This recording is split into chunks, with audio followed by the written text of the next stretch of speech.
Polémica han generado las declaraciones de la senadora y ex presidenta de la UDI, Jacqueline Van Rysselberghe, quien aseguró que si la primaria fuese hoy, no votaría por Joaquín Lavín. Precisamente para ahondar en ese tema, establecemos el contacto con la senadora. ¿Cómo está, senadora? Buenos días, buenas tardes ya.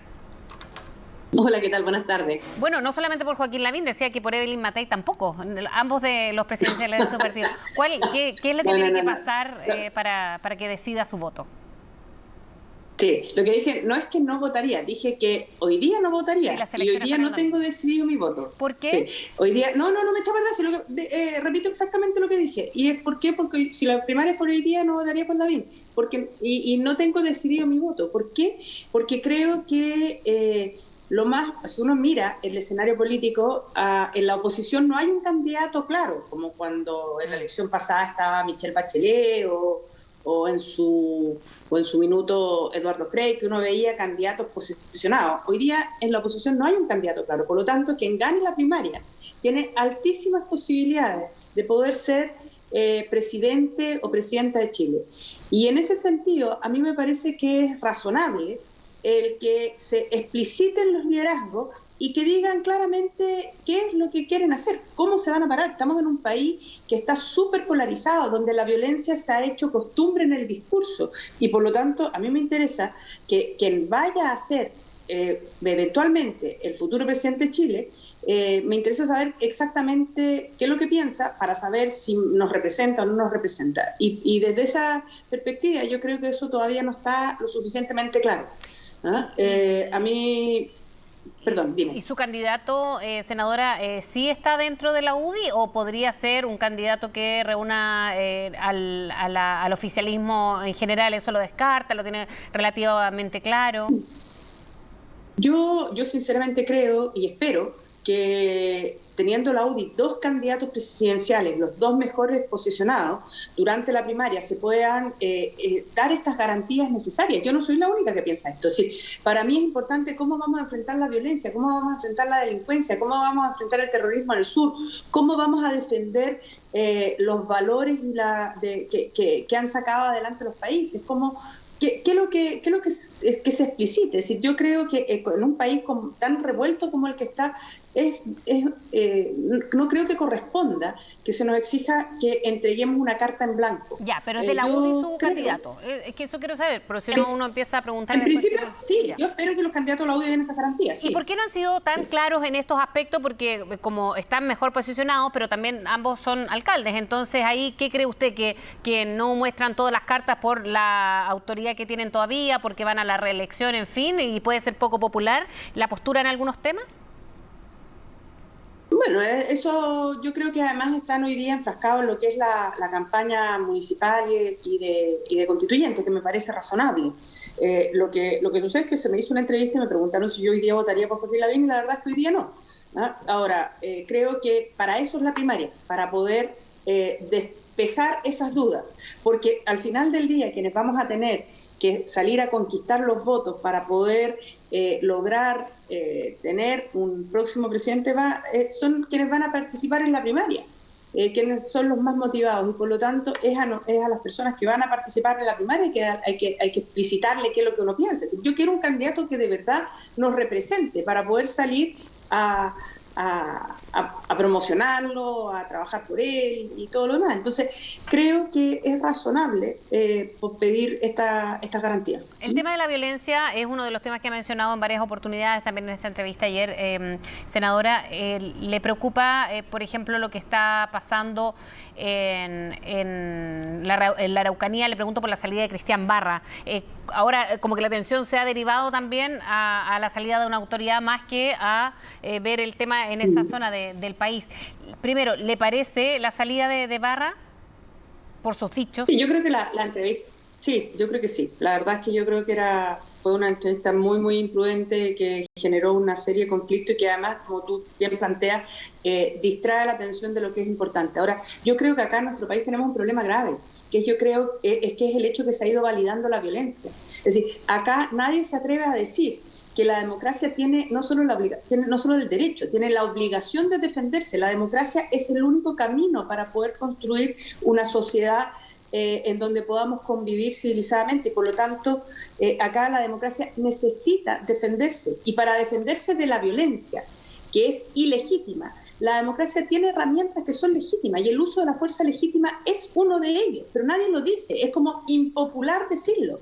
Acá, y por lo tanto, yo me gustaría, entre otras cosas, el que quien vaya a ser nuestro representante sea una persona que tenga convicción como esa, es decir, que esté dispuesto, o más bien dicho, que no tenga miedo a ser impopular por defender nuestra democracia. ¿Y cómo se defiende en una zona con temas tan pendientes o ancestralmente en la Araucanía, senadora? Primero, reconociéndolo como tal. Es decir, acá yo, y en eso reivindico la figura del ex ministro del Interior, Víctor Pérez, en donde planteó que acá en Chile no existían los presos políticos, existían personas. Chile es un Estado de Derecho, y por lo tanto las personas que están presas en la Araucanía no están presas por sus ideas políticas, están presas porque cometieron crímenes gravísimos. Y por lo tanto, eso hay que condenarlo con todas sus letras y no tratar de camuflarlo. Y en segundo lugar, reconocer y separar lo que es el conflicto mapuche, por decirlo de alguna manera, que tiene... que tiene otras variables bastante más profundas y de largo plazo, de lo que es la violencia y el terrorismo, que está financiado, entre otras cosas, por el robo de la madera, y llamarlo como tal.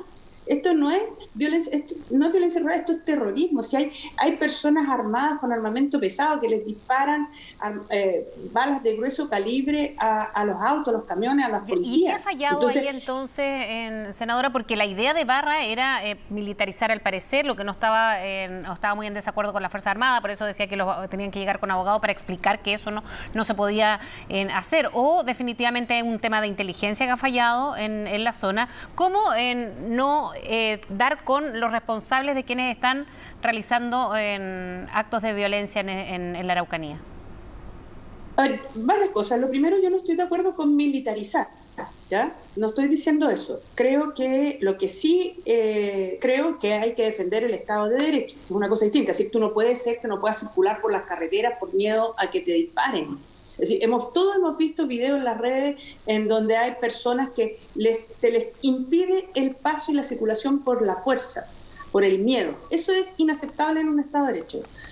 Una cosa, pero sí creo que también es cierto que ha faltado inteligencia y ha faltado,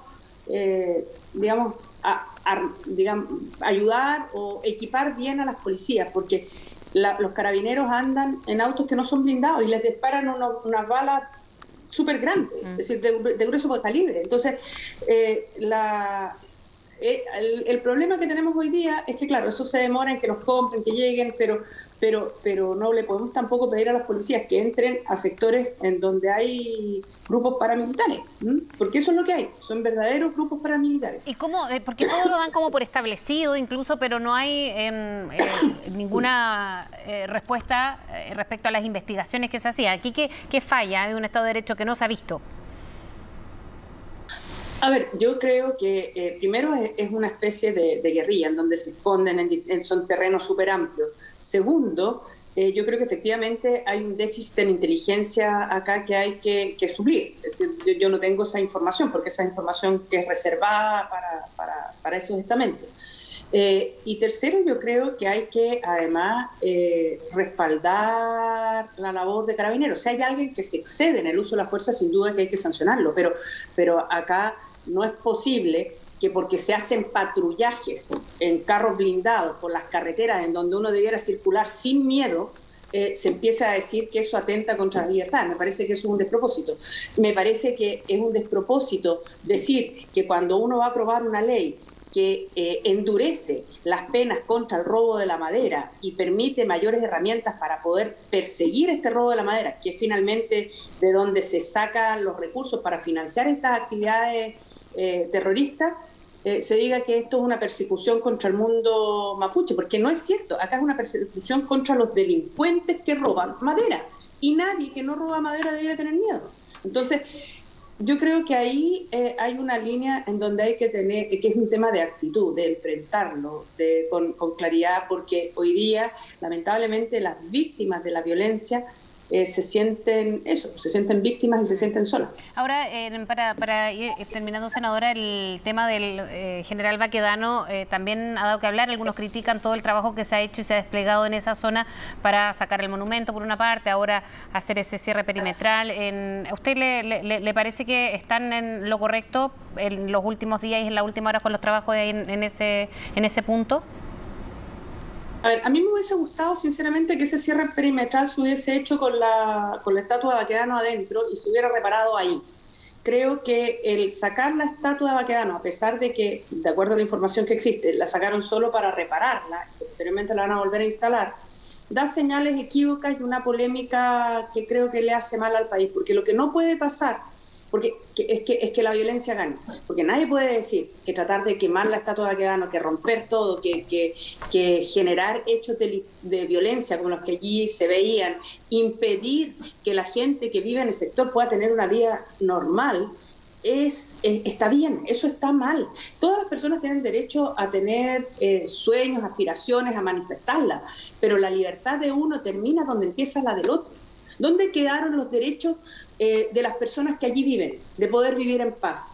Mira, yo hoy día leía, no sé, en las redes sociales, que claro, que la mejor manera de deteriorar la democracia es decirle a tus anhelos y esperanzas derechos y a los derechos de los demás abusos.